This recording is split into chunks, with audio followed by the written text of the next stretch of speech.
Vaishnavi welcome to master కి TV. ఇది సామాన్యుడి స్వేచ్ఛకు సంకేతం. ఇక డీటెయిల్స్ చూసుకున్నట్లయితే నల్గొండ ప్రభుత్వ ఆసుపత్రి సూపరింటెండెంట్ లచ్చు నాయక్ 3 లక్షల రూపాయలు లంచం తీసుకుంటూ ఏసీబీకి దొరికిపోయాడు. మెడికల్ డిస్ట్రిబ్యూటర్ రాపోలు వెంకన్న నుండి బిల్లు విషయంలో ఇంట్లోనే 3 లక్షలు లంచం తీసుకుంటూ ఏసీబీకి ఇంట్లో రెడ్ హ్యాండెడ్ గా పట్టుబడ్డాడు.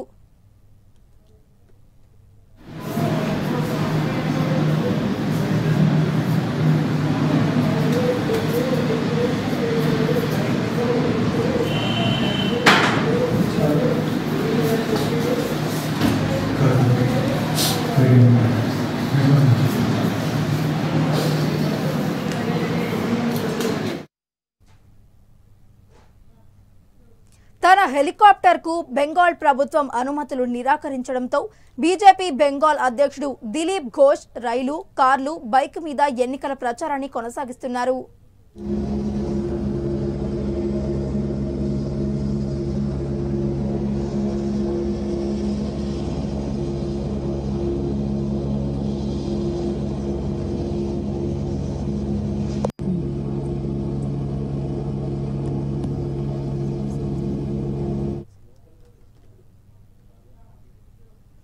మహిళా క్రికెట్ హెడ్ కోచ్ పై HCA president Jaganmohan Rao suspension వేటు వేశారు.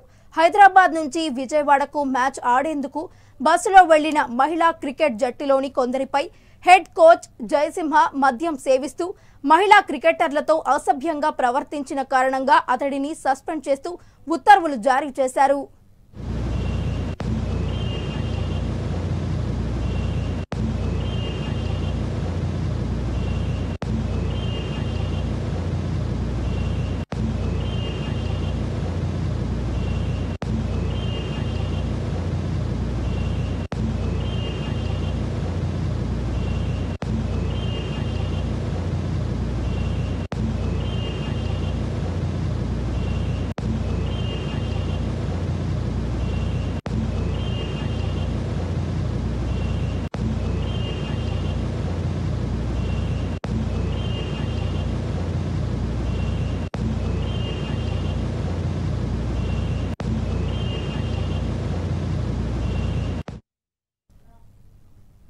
ఖమ్మంలో బీజేపీయేతర పార్టీలు, ప్రజా సంఘాలు సార్వత్రిక గ్రామీణ బంద్ కు పిలుపునిచ్చాయి.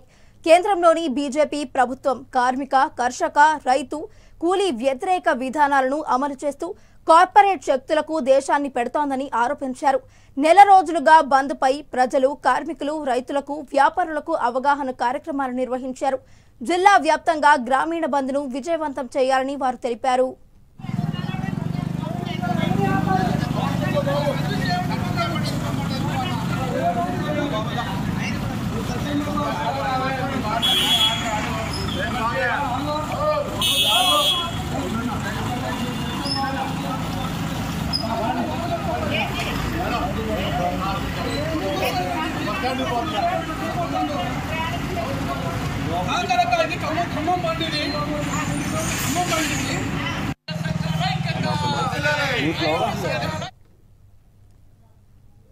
ఫ్రీ బస్సు పథకంతో ఆర్టీసీ బస్సుల్లో ప్రయాణికుల సంఖ్య గణనీయంగా పెరిగింది.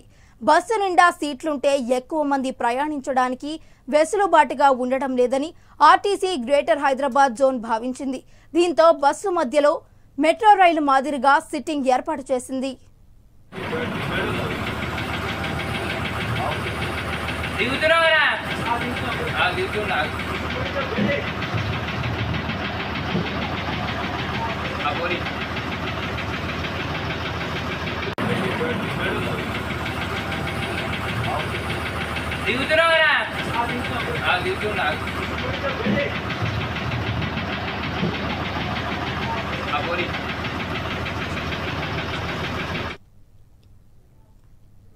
హైదరాబాద్, విజయవాడ, కేఎల్ యూనివర్సిటీ క్యాంపస్లలో పోస్ట్ గ్రాడ్యుయేషన్ కోర్సుల్లో ప్రవేశానికై జాతీయ స్థాయిలో మొదటి విడత నిర్వహించారు. ఈ కార్యక్రమానికి ముఖ్య అతిథిగా మహిళా శిశు సంక్షేమ శాఖ మంత్రి సీతక్క పాల్గొని కేఎల్ మార్ట్ 2024 పరీక్షా ఫలితాలను, పోస్టర్ను విడుదల చేశారు. ఈ సందర్భంగా మంత్రి మాట్లాడుతూ ముందుగా యూనివర్సిటీ సిబ్బందిని, ప్రింట్, ఎలక్ట్రానిక్ మీడియా సోదరులను సమ్మక్క సారక్క జాతరకు ఆహ్వానించారు. మెరుగైన విద్య ద్వారానే అభివృద్ధి సాధ్యమవుతుందని స్పష్టం చేశారు. పేరు పేరున హృదయపూర్వక నమస్కారాలు. మిమ్మల్ని అందరినీ కూడా సమ్మక్క సారలమ్మ జాతరకు ఆహ్వానిస్తూ ఉన్నాను. అదేవిధంగా చాలా రోజుల నుంచి కేఎల్ యూనివర్సిటీ నుంచి మేడం సెక్రటరీ గారు శ్రీమతి కాంతలక్ష్మి గారు నన్ను ఈ 100 crores ఏదైతే స్కాలర్షిప్ ఉందో పిల్లలకు ఆ యొక్క ఓపెనింగ్ కార్యక్రమానికి రమ్మన్నారు.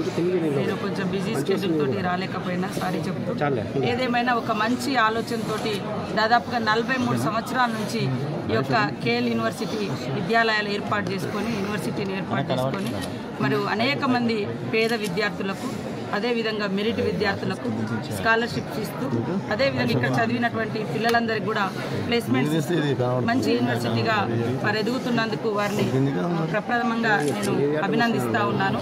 అదేవిధంగా పిల్లల జీవితాలలో ఎడ్యుకేషన్ అనేది చాలా ఇంపార్టెంట్. విద్యతో పాటు విజ్ఞానము అదేవిధంగా విలువలు నేర్పించడం కూడా చాలా ఇంపార్టెంట్.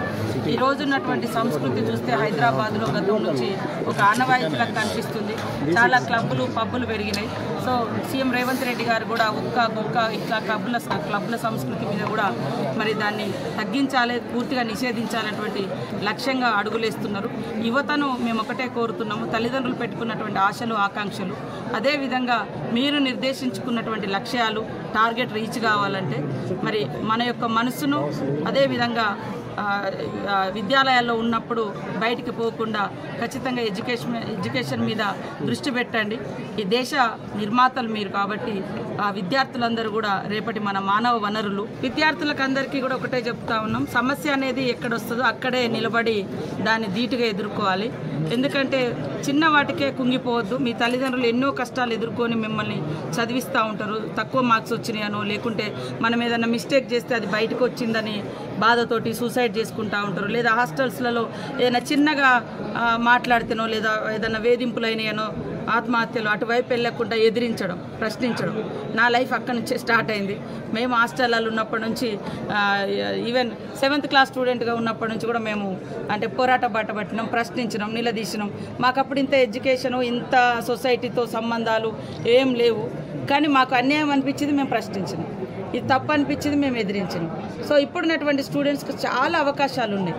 కాబట్టి ఒకసారి ఎప్పుడు కూడా వాళ్ళకి అలాంటి ఆలోచనప్పుడు మహనీయుల యొక్క చరిత్ర కష్టాల నుంచి ఇప్పుడు చరిత్రలో ఉన్న మహనీయులందరూ కూడా ఇవాళ అనేక కష్టాలు, అంబేద్కర్ లాంటి వాళ్ళు కనీసం స్కూళ్ళల్లో కూడా రాకుండా బయట ఇక్కడ స్కూల్లో చెప్తుంటే బయట విని నేర్చుకుని ఒక ప్రపంచానికి ఆదర్శవంతమైనటువంటి అద్భుతమైన రాజ్యాంగాన్ని రచించగలిగినటువంటి గొప్ప మేధావి ఏంటంటే ఆయన తరగతి గదుల్లోనే కూర్చోలేదు అసలు.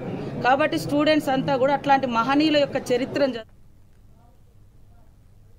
కడప జిల్లా బద్వేల్లో వైసీపీ నుండి టీడీపీలోకి సుమారు 150 కుటుంబాలు చేరారు.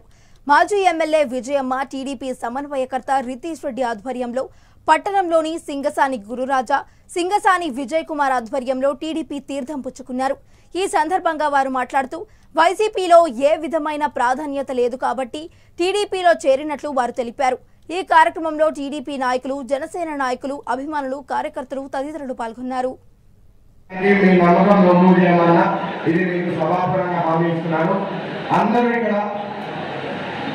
మనందరం కలిసికట్టుగా పనిచేసి ప్రతి ఇంటికి తరడం. ఈరోజు ఊరికి పోయి ఐకమత్యంగా పల్లె కానీ వార్డు కానీ మున్సిపాలిటీ కానీ మన బంధుత్వం ఉన్న దగ్గర ఖచ్చితంగా మనందరం ఓటు ఎందుకు ఇక్కడ ఈ ప్రభుత్వం చేసిన తప్పులేంటి, మీరు పడ్డ ఇబ్బందులేంటి, ఆ ప్రభుత్వం కానీ గత ప్రభుత్వంలో తెలుగుదేశం ప్రభుత్వం చేసిన మంచి పనులు, ఇప్పుడు ప్రభుత్వం చేసేవి ఇబ్బందులు పడేవి, మనం అన్ని ఇళ్ళకి తెలిపాల్సిన అవసరం ఉంది. నేను గతంలో చెప్పాను, ప్రతి ఒక్క కార్యకర్త, నాయకులు కానీ కార్యకర్తలు కానీ 10 కుటుంబాలు మినిమం మనం చేర్చాలి. ఈరోజు ఉద్యన్న గురురాజన్న ఇద్దరు ఈరోజు జాయిన్ అయిన వాళ్ళందరికీ మళ్ళీ ఒకసారి చెప్తున్నా, మీ అందరికీ ఎటువంటి అపోహ పెట్టుకోవద్దు. ఎందుకంటే గతంలో మేము ఒకటి చెప్తున్నాం, ఇక్కడ ఉన్న వాటిలో 2 చైర్మన్ పదవులు మన వాళ్ళ. వాలంటీర్స్ 33,000 ఆడపిల్లల అదృశ్యానికి కారణమని ఎప్పుడూ అనలేదని జనసేన అధినేత పవన్ కళ్యాణ్ అన్నారు. విజయవాడలో పుస్తకావిష్కరణ సభలో పవన్ కళ్యాణ్ మాట్లాడారు. వాలంటీర్స్ డేటా కలెక్ట్ చేయడం ద్వారా ఆ ఇన్ఫర్మేషన్ హైదరాబాద్లో ఉన్న మీ కంపెనీకి వెళ్లి అక్కడి నుంచి వేరే చోటికి వెళ్లిపోయింది. అంతే తప్ప నాకు వాలంటీర్స్ అంటే గౌరవం ఉందని తెలిపారు. మేము వాలంటీర్స్ భవిష్యత్తుకు అండగా నిలబడతామని తెలియజేశారు. ముఖ్యమంత్రి జగన్ గారు మాట్లాడుతూ ఈరోజు కూడా నా దృష్టికి వచ్చింది. 33,000 మంది ఆడపిల్లలు వైసీపీ వాలంటీర్ల వల్లే అదృశ్యం అయిపోయారని నేను అన్నానంట. వారికి వివరణ ఇస్తున్నాను. నేను చెప్పింది మీరు డేటాబేస్ కలెక్ట్ మీ వాలంటీర్లు డేటాబేస్ కలెక్ట్ చేయటం వల్ల ఆ డేటా ఎక్కడో హైదరాబాద్లో ఉన్న ఒక కంపెనీకి వెళ్ళిపోయి ఆ కంపెనీ నుంచి లీక్ అది ఎటు వెళ్ళిపోయింది. అదే చెప్పాను తప్ప ఏ రోజు కూడా వాలంటీర్ వ్యవస్థ సంపూర్ణంగా వాళ్ళు చేశారని నేను ఎప్పుడు అనలేదు. వాలంటీర్ల మీద నాకు గౌరవం ఉంది. కానీ కొద్దిమంది వాలంటీర్లు చేసిన తప్పులకి వాలంటీర్ వ్యవస్థ మొత్తం చెడ్డ పేరు తీసుకొచ్చిందని చెప్పాను తప్ప వాలంటీర్ వ్యవస్థ ఏ రోజు కూడా మొత్తానికి చేసిన నేను ఏ రోజు చెప్పలేదు. ముఖ్యంగా వాలంటీర్స్గా పనిచేస్తున్న యువతకు ప్రత్యేకించి తెలియజేస్తాం. మీ భవిష్యత్తుకు కూడా మేమందరం అండగా నిలబడి ఉంటామని తెలియజేసుకుంటా ఉన్నాం. ఈ ఉద్దేశంలో ఈ క్రమంలో జగన్ గారు ఒక నిజమైతే చెప్పారు. 33,000 మంది ఆడపిల్లలు ఆంధ్రప్రదేశ్ నుంచి అదృశ్యం అయితే ఆయన అయితే చెప్పారు. ముందు నేను చెప్పినప్పుడు ఎవరు నమ్మలేదు. కేంద్ర హోంశాఖ సహాయ మంత్రి చెప్పిన తర్వాత ఇది బయటకు వచ్చింది. అప్పుడు అందరూ నమ్మారు. ఈ రోజుకి ఒక ప్రెస్ మీట్ పెట్టని వ్యక్తి నన్ను కానీ నాయకులు తెలుగుదేశం పార్టీ జాతీయ అధ్యక్షులు ఆయన తిట్టడం. ముఖ్యమంత్రి జగన్ గారు మాట్లాడుతూ ఈరోజు కూడా నా దృష్టికి వచ్చింది. 33,000 మంది ఆడపిల్లలు వైసీపీ వాలంటీర్ల వల్లే అదృశ్యం అయిపోయారని నేను అన్నానంట. వారికి వివరణ ఇస్తున్నాను. నేను చెప్పింది అమలాపురం రథసప్తమిని పురస్కరించుకుని అమలాపురం టీడీపీ ఇన్ఛార్జ్ ఐతాబత్తుల ఆనందరావు ఎన్నికల ప్రచారాన్ని ప్రారంభించారు. ఇందుకోసం ఆయన టీడీపీ ఎన్నికల ప్రచార రథం సిద్ధం చేశారు. ముందుగా అయినవిల్లి విఘ్నేశ్వర స్వామి ఆలయంలో పూజలు నిర్వహించి ఎన్నికల ప్రచారం ప్రారంభించనున్నారు.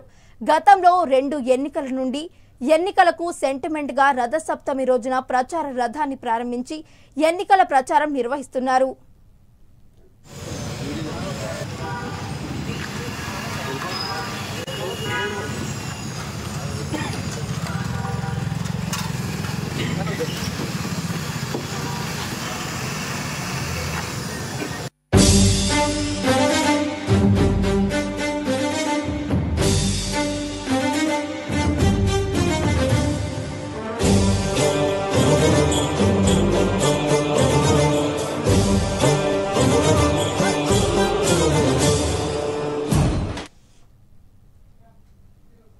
బీజేపీలో శివాజీ, రాణా ప్రతాప్ లాంటి నాయకుడు ప్రధాని మోడీ అని మధ్యప్రదేశ్ ముఖ్యమంత్రి మోహన్ యాదవ్ అన్నారు. హైదరాబాద్ పర్యటనలో ఉన్న ఆయన మాట్లాడారు. భాజపా సిద్ధాంతాలపై నడిచే పార్టీ సనాతన ధర్మం కాపాడుకోవాలని తెలిపారు. బూత్ స్థాయి నుండి బీజేపీను మరింత పటిష్టం చేయాలని, భాజపా విజయానికి అందరూ కష్టపడి పనిచేయాలని సూచించారు. నేను వేరే పార్టీని చూసినా ఏ పార్టీ కూడా ఇంత పెద్ద సంఖ్యలో కమిటెడ్ ముఖ్యమంత్రిగా మధ్యప్రదేశ్ ముఖ్యమంత్రిగా ఎన్నికైన తర్వాత మొట్టమొదటిసారిగా మనకు ముఖ్య అతిథి గౌరవనీయులు డాక్టర్ మోహన్ యాదవ్ గారికి స్వాగతం చెప్తూ వెంకటేశ్వర స్వామి యొక్క నిమజ్జనం వారికి ఇవ్వడం జరిగింది. నీళ్లు రాక పంటలు ఎండిపోతున్నాయని ప్రభుత్వం వెంటనే స్పందించి నీళ్లు వదలాలని ఇల్లంతకుంట మండలంలోని పెద్ద లింగాపురం రైతులు రోడ్డుపై బైఠాయించి ధర్నాకు దిగారు.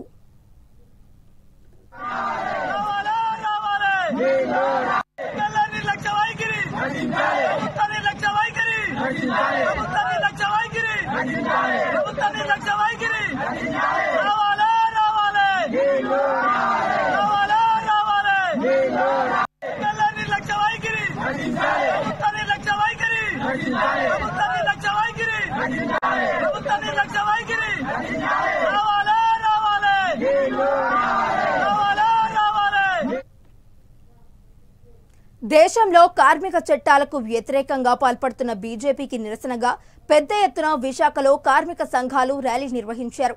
కేంద్ర రాష్ట్ర ప్రభుత్వాలు రైతు కార్మిక చట్టాలను కాలరాస్తున్నాయని కార్మిక నేతలు మండిపడ్డారు. ప్రభుత్వ రంగ పరిశ్రమలను నిర్వీర్యం చేయాలనే ప్రభుత్వం చూస్తోందని విమర్శలు చేశారు.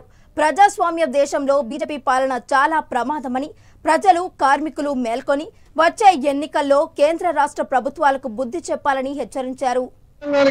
గిట్టుబాటు ధర చట్టం చేయాలని, అదేవిధంగా కార్మికులకి పెట్టిన 4 లేబర్ కోడ్ని రద్దు చేసి పాత 45 చట్టాలని పునరుద్ధరణ చేయాలని, రాష్ట్ర కేంద్ర ప్రభుత్వ ఉద్యోగులందరికీ ఓల్డ్ పెన్షన్ స్కీమ్ అమలు చేయాలని, బ్యాంకింగ్ రంగాన్ని LICని ప్రభుత్వ రంగంలో కొనసాగించాలని, అదేవిధంగా రైల్వే ప్రైవేటీకరణ, స్టీల్ ప్లాంట్ ప్రైవేటీకరణ ఆపాలని, ముఖ్యంగా విశాఖ ఉక్కుని ప్రభుత్వ రంగ సంస్థగా కొనసాగించాలని, విశాఖ నగరంలో రైల్వే జోన్ వెంటనే అమలు చేయాలని, రైల్వే జోన్ పరిపూర్ణంగా ప్రారంభించకపోతే నరేంద్ర మోడీకి, ఈ రాష్ట్రంలో వారికి సపోర్ట్ చేస్తున్న రాజకీయ పార్టీలకి 2024లో కార్మిక వర్గం రైతాంగం సమిష్టి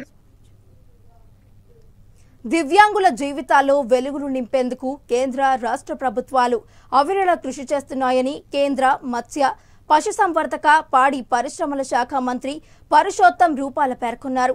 ADIP పథకం పేరుతో విశాఖలో కేంద్ర రాష్ట్ర ప్రభుత్వాల సంయుక్త ఆధ్వర్యంలో నిర్వహించిన దివ్యాంగులకు ఉపకరణాల పంపిణీ కార్యక్రమంలో ఆయన పాల్గొన్నారు. అనంతరం మాట్లాడుతూ అడిగిన కొంతమంది నేతలు స్పందించారు. కానీ నరేంద్ర మోడీ అడగకుండానే పేదలకు ఎన్నో చేస్తున్నారని ఉద్ఘాటించారు.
विशाखापट्टनम में दिव्यांग जनों को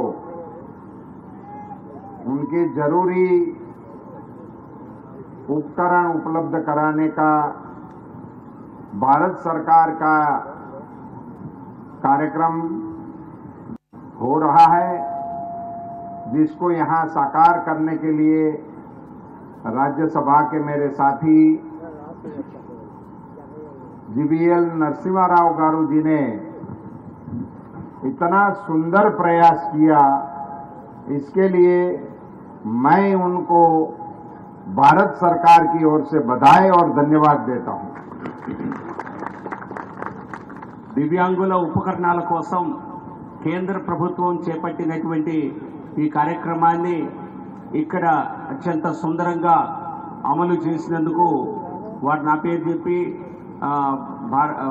రాజ్యసభలో సభ్యుడిగా ఉన్నటువంటి తోటి సభ్యుడిగా ఉన్నటువంటి నరసింహారావుని కేంద్ర ప్రభుత్వం ద్వారా కేంద్ర ప్రభుత్వం నుంచి నేను అభినందిస్తున్నానని చెప్పి వారు ఆశీర్వదించడం జరిగింది. मैं प्रधानमंत्री जी को इस प्रकार के दिव्यांग जनों को